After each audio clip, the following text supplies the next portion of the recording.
जितने आस्था चैनल पर कथा सुन रहे हो, जितने फेसबुक और यूट्यूब पर सुन रहे हो, बहुत सावधानी से सुनना। पर भाग्यशाली भगवान शंकर ने जब लक्ष्मी जी का विवाह भगवान विष्णु के साथ कराया था, तब लक्ष्मी जी ने धन्यवाद दिया था शिव जी को, आप मुझे आदेश दो कि मैं आपकी सेवा क्या करूं। शंकर भगवान ने कहा मुझे सेवा की जरूरत नहीं है। लक्ष्मी जी कहती है नहीं, आपने मुझे नारायण से मिलवा दिया, कुछ तो कहिए प्रभु। शंकर भगवान ने कहा जब प्रदोष काल हो, शाम का समय हो, उस समय पर बेलपत्री, पीपल और आंवले के नीचे लक्ष्मी तो कुछ देर के लिए विराजमान हो जाना। जो तेरे इन वृक्षों के नीचे शाम को दीप लगाने आए, उसके घर तो पीछे पीछे चली जाना। बस इतनी कृपा कर दे। श्रीफल देखा होगा, नारियल में पीछे की ओर जहाँ से जटा होती है और पकड़ के जहाँ से फोड़ते नारियल को, उस जटा के पास में 3 छिद्र होते। शंकर भगवान को पूर्णता में देने वाला और शंकर भगवान के द्वारा संकट हरने वाला एक फल, वो कहलाता श्रीफल। उस श्रीफल में, उस फल में, उस नारियल में 3 नेत्र होते हैं। नारियल का जहां जटा होती है, जहां से पकड़कर फोड़ते हैं, उसके उस तरफ देखेंगे 3 नेत्र मिलेंगे, 3 छिद्र मिलेंगे, वो 3 चक्षु हैं। शंकर के 3 नेत्र हैं। और कितना सुंदर लिखा है महाराज, स्कंद पुराण के अंतर्गत वर्णन किया है, भविष्य पुराण के अंतर्गत स्मरण किया है।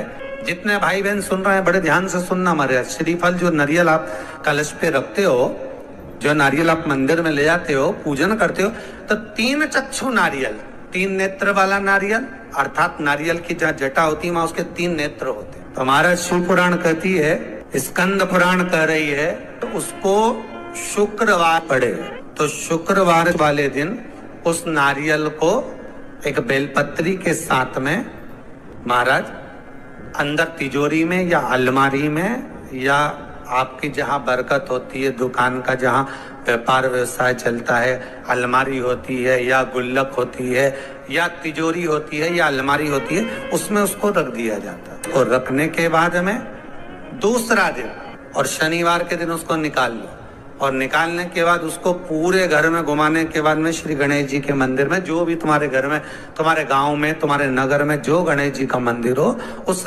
मंदिर में ले जाकर उसको रखी आई। वहां से मात्र 1 दुर्बा लेकर आई, गणेश जी महाराज की चढ़ी हुई केवल 1 दुर्बा। और उस दुर्बा को दरवाजे की देहली पर छुलाकर उस दुर्बा को अपनी अलमारी में, अपनी तिजोरी में उसी दिन रख दो जिस दिन लेकर आए महाराज। कभी जिंदगी में लक्ष्मी की कमी नहीं आ सकती। केवल 9 दिन तक देवी की आराधना कर लो, नंगे पैर ले लो, या किसी देवी जी के मंदिर में जाकर नंगे पैर झंडा उठा के, ध्वजा उठा के, चुंदड़ी पकड़ के माता जी के मंदिर तक चले जाओ। क्या केवल नवरात्रि का मतलब यही है? या फिर कहीं गरबा हो रहा हो तो गरबे में चले जाओ? क्या नवरात्रि का मतलब केवल यही है? या घर में जोत लगा लो, नवरात्रि का मतलब यही है? अगर नवरात्रि का मतलब जानना है तो आपके मन में एक विचार होना चाहिए कि ये नवरात्रि केवल घट स्थापना के लिए नहीं होती है, ये नवरात्रि हमारे भीतर एक नारी के सम्मान के लिए प्रकट होती है कि नारी का सम्मान कैसे। कहते हैं जिसका व्यापार ना चले, व्यवसाय ना चल रहा हो, बहुत ज्यादा कष्ट में जीवन निकल रहा हो और बहुत ही ज्यादा तकलीफ हो रही हो, तो धतूरे को हल्दी में डुबोकर शंकर भगवान को 12 बजे समर्पित करें। उस धतूरे को वापस उठा लाएं 5-10 मिनट के बाद, श्री शिवाय नमस्तुभ्यम बोलकर लाल कपड़े में उसको बांधकर व्यापार वाली जगह में कहीं पर भी उसको बांध दिया जाए। व्यापार पीछे नहीं हटता, व्यापार अग्रण्य भाव में बढ़ता चले जाता है। महाराज हल्दी में डुबोना पड़ता है। यही प्रमाण एक क्रम में और है महाराज जी। लिंग पुराण कहती है, मान लो किसी व्यक्ति को कोई भारी बीमारी हो गई, बड़ा रोग हो गया, और वो रोग डॉक्टर कह रहा है कि ये ठीक नहीं होना है, बहुत तकलीफ उसमें है, और कष्ट ही कष्ट है, वो ठीक नहीं हो रहा, दवाइयां लग रही, गोलियां खा रहे हैं। तो महाराज उसका भी वर्णन है। 7 धतूरे, कितने धतूरे लेना है? 7 धतूरे। 7 धतूरे लेकर एक धतूरे में मूली, लच्छा, नाड़ा लपेट कर, चंद्रमौली भगवान का स्मरण कर कर उस मौली को लपेट कर 6 धतूरे में हल्दी लगाकर शंकर भगवान की जो जलाधारी है, जलाधारी में आपको पहले भी वर्णन किया है, शंकर भगवान का ये शिवलिंग है, ये जलाधारी है, ये भगवान का जल निकलने का स्रोत, चरणारविंद का भाव।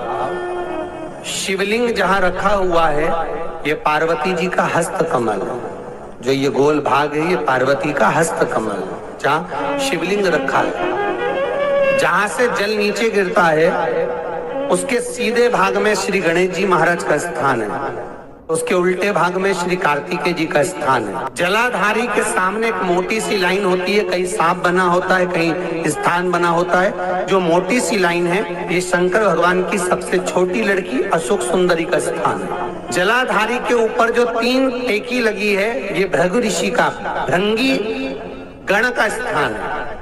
इसके ऊपर जो कलश है, कलश में जो पानी भरा जाता है वो पानी जो बूंद बूंद नीचे गिरता है ये शंकर भगवान की 5 लड़कियों का स्थान है। जया, विषहरा, सामरीबारी, धोतली और देव, ये 5 लड़कियों का स्थान है। शंकर भगवान का संपूर्ण परिवार शिवलिंग के सामने से जहां से जल चालू होता है गिरने के लिए नीचे की ओर जब जल जाता है उस स्थान पर भगवान शंकर के सारे गणों का स्थान है। फिर जब जल बहकर सामने की ओर जाता है, जितनी दूर तक जल जाता है उतनी दूर तक भगवान शंकर के उस जल भाग को ग्रहण करने के लिए 33 कोटि देवताओं का स्थान है। इसलिए उस जल को हम लांघते नहीं है क्योंकि वहां 33 कोटि देवता विराजमान रहते हैं महाराज। तो जो बीमारी डॉक्टर ने बता दी और बहुत बड़ा रोग हो गया और शरीर में कष्ट है, ठीक नहीं हो रहा, चाहे लीवर से जुड़ा हो, चाहे किडनी से जुड़ा हो, चाहे कैंसर से जुड़ा हो,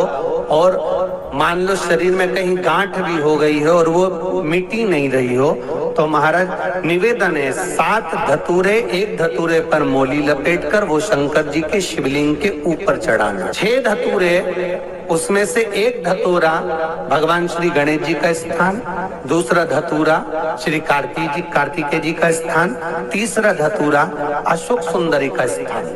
महाराज शंकर भगवान की जगदम्बा जी के हस्त कमल के ऊपर एक धतूरा, 5 एक धतूरा जहां से जल नीचे की ओर बहकर जा रहा हो, पानी जिस जगह से नीचे गिर रहा हो बिल्कुल वहीं पर एक धतूरा चढ़ा देना है। उस धतूरे को चढ़ाने के बाद वो धतूरा वापस लेकर आना है।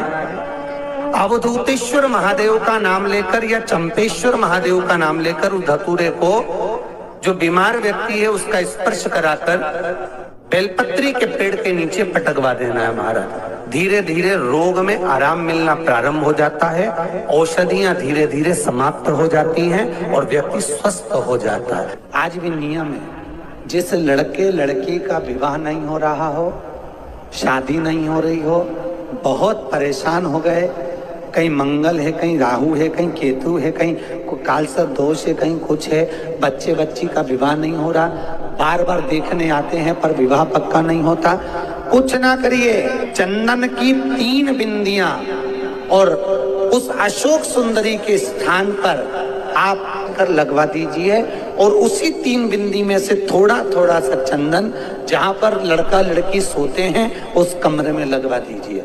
6 महीने के अंदर विवाह पक्का हो जाता। अशोक सुंदरी, और अशोक सुंदरी का प्रमाण भी बड़ा सुंदर है। एक बात याद रखिए, अशोक सुंदरी के लिए बहुत सुंदर बात कही गई। जिसको काया का रोग हो जाता है, काया सफेद हो जाती है या चमड़ी सफेद पड़ने लगती है या काली पड़ने लगती है या नेत्रों के नीचे कालापन आ जाता है, उसके लिए भी अशोक सुंदरी का ही पूजन किया जाता है। अशोक सुंदरी, शंकर जी पे जल ना चढ़ा, नीचे लगाओ पात्र, और जहां अशोक सुंदरी वाली लाइन है, जिसकी आंखों में कालापन आ जाए, नेत्रों के नीचे कहीं सफेद चमड़ी पड़ जाए, कहीं चर्म रोग हो जाए और कहीं फुल्कियां शरीर की निकलने लगे, कहीं कोई भी शरीर का चर्म रोग हो, उसमें अशोक सुंदरी वाली जगह पर दूध और जल दोनों को चढ़ाया जाता है। दोनों को चढ़ाकर उसको पात्र में झेला जाता है। शाम के समय इसी जल को उठाकर शाम पड़ते समय बिल्कुल संध्या के समय पर पानी में मिलाकर इससे स्नान कर लिया जाता है।